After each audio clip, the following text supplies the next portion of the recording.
সুপ্রিয় দর্শক, স্বাগত জানাচ্ছি। আমি টুটুল রহমান আছি আপনাদের সঙ্গে, দেখছেন পর্দাসার অনুষ্ঠান। আচ্ছা ধরুন তো, এই ধরনের একটি বিজ্ঞাপন যদি আপনার চোখে পড়ে তাহলে আপনার কেমন লাগবে? বিজ্ঞাপনটির ধরন ঠিক এরকম: একজন ফুল টাইম স্বরাষ্ট্রমন্ত্রী চাই, তিনি হবেন প্রচন্ড জ্ঞানী এবং 100% বা 100% দেশপ্রেমিক।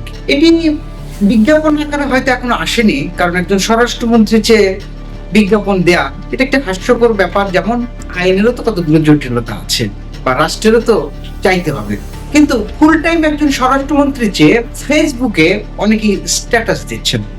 আমরা আসলে একটু ভেতরে ঢোকবার চেষ্টা করেছি যে কেন এই স্ট্যাটাস, যে ফুল টাইম একজন স্বরাষ্ট্রমন্ত্রী চাই। তার মানে কি আমাদের স্বরাষ্ট্রমন্ত্রী যিনি এখন দায়িত্ব পালন করছেন, সেই সালাউদ্দিন আহমেদ, তিনি কি ব্যর্থ হয়ে গেছেন, বা তিনি আসলে কি কাজে ব্যস্ত আছেন যে তার মন্ত্রণালয়ে তিনি নজর দিতে পারছেন না? হাফ টাইম বা পার্ট টাইম হিসেবে তিনি স্বরাষ্ট্র মন্ত্রণালয় চালাচ্ছেন, এমনটি কেন মানুষের মনে হলো? হ্যাঁ দর্শক, আমরা ফেসবুকের পাতায় দেখলাম যে এ ধরনের স্ট্যাটাসে ছেয়ে গেছে।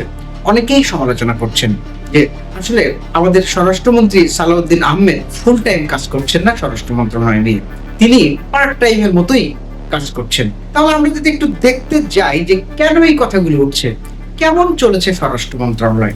2026 সালের ফেব্রুয়ারির নির্বাচনের পর বিএনপি সরকার গঠন করেছে, সেখানে স্বরাষ্ট্র মন্ত্রণালয়ের দায়িত্ব দেওয়া হয়েছে সালাউদ্দিন আহমেদকে। কিন্তু তিনি যেভাবে স্বরাষ্ট্র মন্ত্রণালয় চালাচ্ছেন এ নিয়ে অনেক অসন্তোষ এবং সমালোচনা দেখা গেছে। বিশেষ করে আইন শৃঙ্খলা পরিস্থিতির তো উন্নয়ন হয়নি বলে অনেকে অভিমত দিয়েছেন।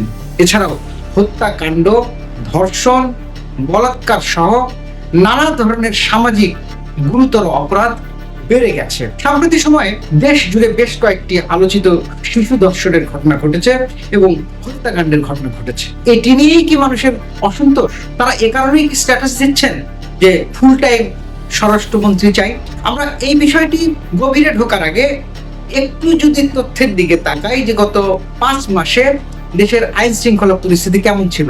আপনারা নিশ্চয়ই জানেন যে রাজধানীতেই বড় বড় কয়েকটি হত্যাকাণ্ড ঘটে গেছে। প্রকাশ্যে গুলি করে একজন শীর্ষ সন্ত্রাসীকে হত্যা করা হয়েছে।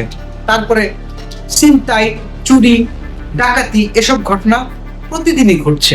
আমরা একটু পরিসংখ্যান আপনাদের সামনে তুলে ধরতে চাই। পুলিশ সদর দপ্তরের তথ্য বলছে 2026 সালের প্রথম 4 মাসে সারা দেশে হত্যা মামলা হয়েছে 1142টি, যা আগের 2 বছরের তুলনায় উল্লেখযোগ্যভাবে বেশি। অর্থাৎ দেশে হত্যার হার এখন স্পষ্টভাবেই ঊর্ধ্বমুখী। রাজধানী ঢাকাতেই একের পর এক আলোচিত হত্যাকাণ্ড। নিউ মার্কেটে গুলিতে নিহত শীর্ষ সন্ত্রাসী টিটন, মোহাম্মদপুরে প্রকাশ্যে কুপিয়ে হত্যা, যাত্রাবাড়িতে পাওনা টাকা নিয়ে কলেজ ছাত্রী দিয়ামণি খুন, মতিঝিলের রুমমেটকে হত্যা করে মরদেহ 7 টুকরা করার ভয়াবহ ঘটনা। শুধু ঢাকা নয়, চট্টগ্রাম, কুষ্টিয়া, ময়মনসিংহ সহ দেশের বিভিন্ন এলাকাতেও বাড়ছে সহিংসতা। দর্শক, এটি পুলিশের দেয় তথ্য। তাহলে বুঝতে পারলাম যে দেশের আইন শৃঙ্খলা পরিস্থিতি খুবই নাজুক। স্বরাষ্ট্রমন্ত্রীর প্রতি মানুষের যে ক্ষোভ, মানুষের যে সমালোচনা, অনেকেই বলে থাকেন যে তিনি সব বিষয়ে কথা বলছেন, তিনি সংবিধান বিষয়ে কথা বলছেন, তিনি দেশের স্বাস্থ্য খাত নিয়ে কথা বলছেন এবং যে কোনো বিষয়ে তিনি সংসদে কথা বলছেন। কিন্তু তার মন্ত্রণালয় কিভাবে চলছে, তার মন্ত্রণালয়ের পুলিশ কিভাবে কাজ করবে, কমিউনিটি পুলিশ কিভাবে কাজ করবে, বা আইন শৃঙ্খলা পরিস্থিতি কিভাবে উন্নয়ন করা যাবে, সে ব্যাপারে তিনি খুব কমই কথা বলছেন।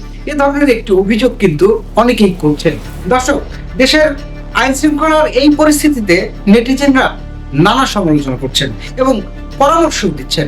তারা বলছেন স্বরাষ্ট্রমন্ত্রীকে অবশ্যই প্রায়োরিটি দিতে হবে দেশের আইন শৃঙ্খলা উন্নয়নে, এবং আইন প্রয়োগকারী সংস্থাগুলো যাতে আরো কঠোরভাবে আইন প্রয়োগ করতে পারে সে ব্যবস্থা করতে হবে।